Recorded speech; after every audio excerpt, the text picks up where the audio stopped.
What's up, watch fans? Welcome back to another Average Dad Reviews. Yes, today I am reviewing one of my collection, the Rolex GMT Master II 126711 CHNR. Yeah, that's a mouthful. Affectionately in the industry, it's known as the Rootbeer. Now in this video I will be breaking down the functionality, the design, the price, what I paid, what retail price is, and of course what the outstanding grey market prices can be. So without further ado, let's go!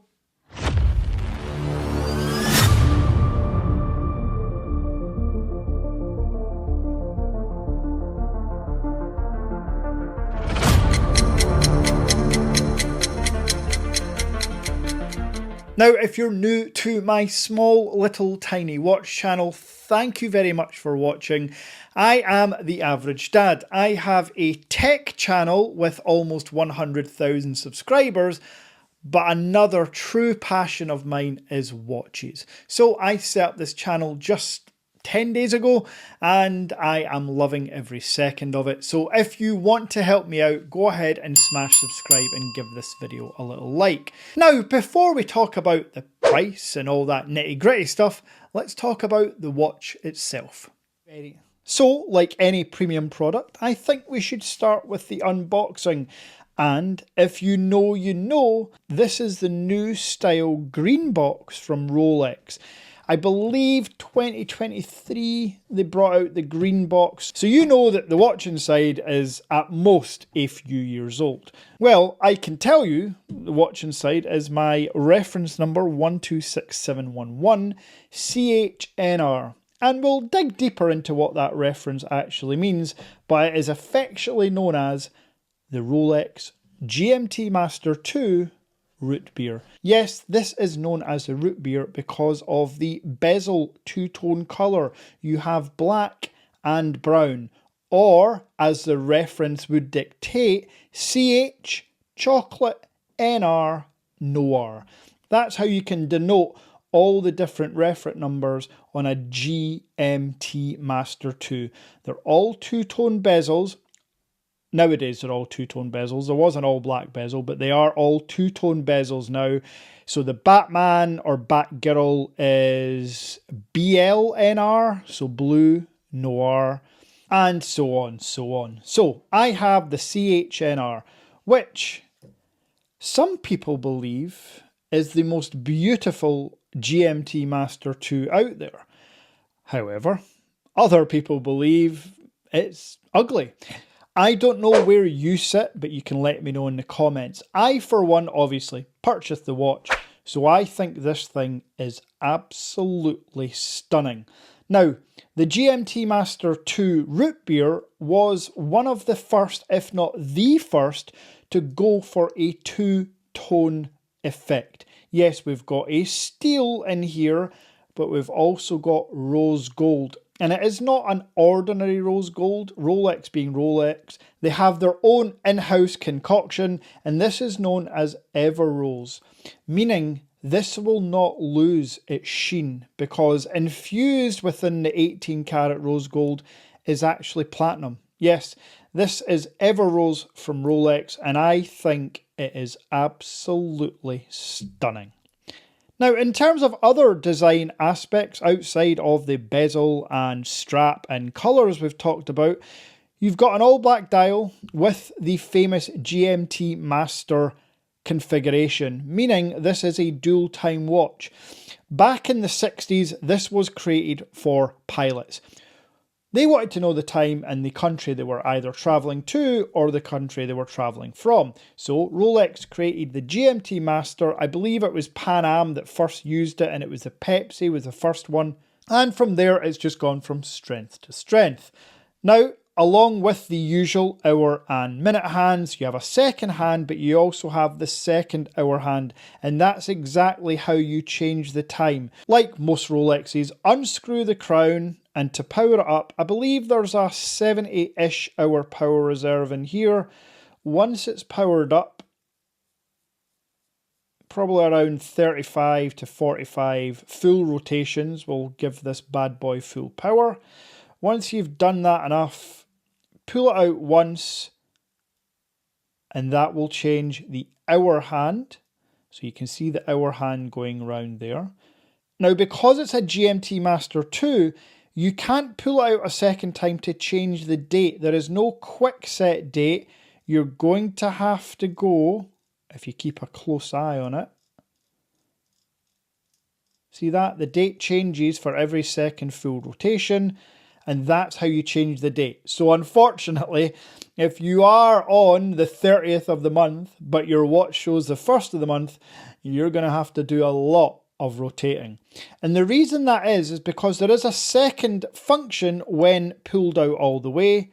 So as soon as you release the crown all the way, that is what changes the second hour hand. Yes, this is the one you would use to, maybe you want to be 5 hours behind your time because you're traveling to New York. This is the hand you would use.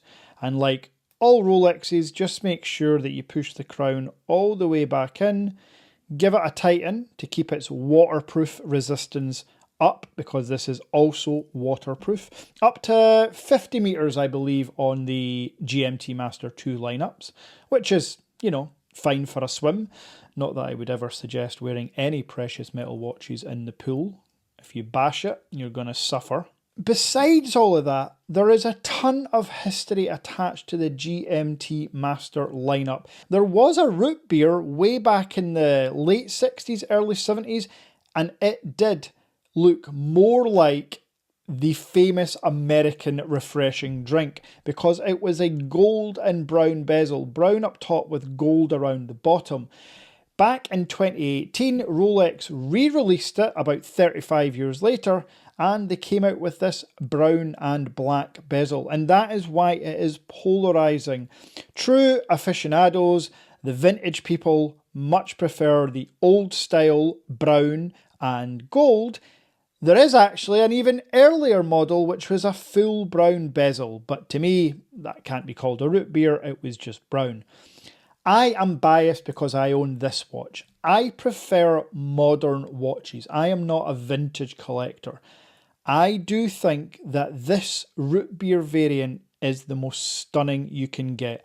And like all GMT Master II ranges, the bracelet and clasp is super safe because you have the deployment clasp with the extra protection. So it can't just be pulled. You have this extra layer of protection there.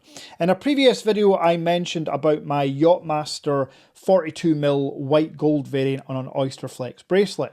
I said that one of the features about the Oysterflex I like is the extra security that has titanium inside, so it's not able to be cut with scissors or whatever somebody uses if they want to get off your wrist. That wasn't the only reason Oysterflex was made, obviously. It was for many reasons.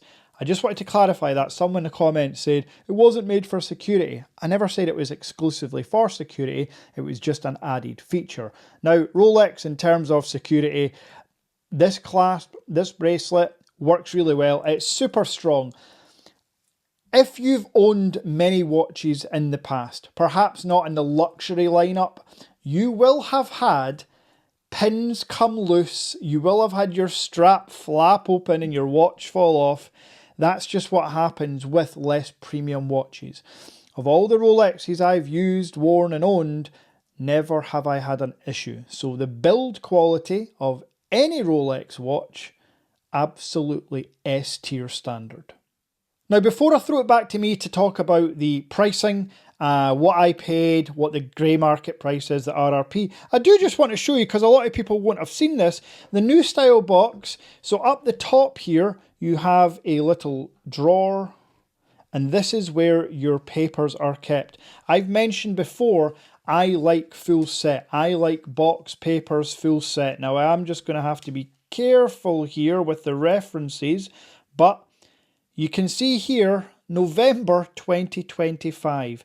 This is a brand new unworn watch I purchased from the Watch Trader & Co. As always, link will be in description. No affiliation, no sponsorships, but I got it from them, and I always go full set box papers. Ideally brand new and unworn, but that's not always possible for grey market watches.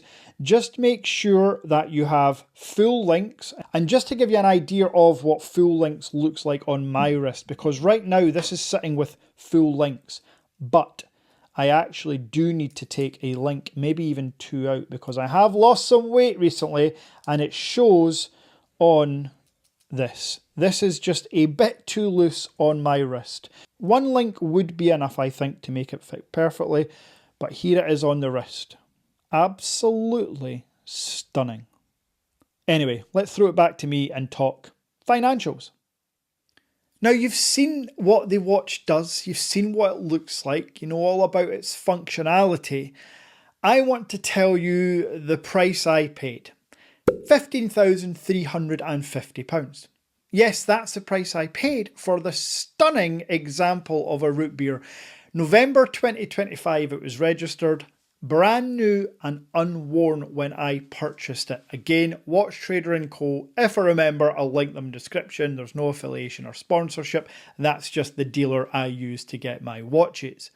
The Rolex retail price is going to set you back £16,800. Folks, for those that don't know, that price has gone up over £1,000 retail in less than 12 months. Yeah, Rolex are fleecing us just a little bit. So, hopefully you've enjoyed this review of the Rolex GMT Master II Rootbeer watch. If you have, smash like, share this video within your watch forums, and I'll be back soon with another full review of another watch from my collection. Until next time.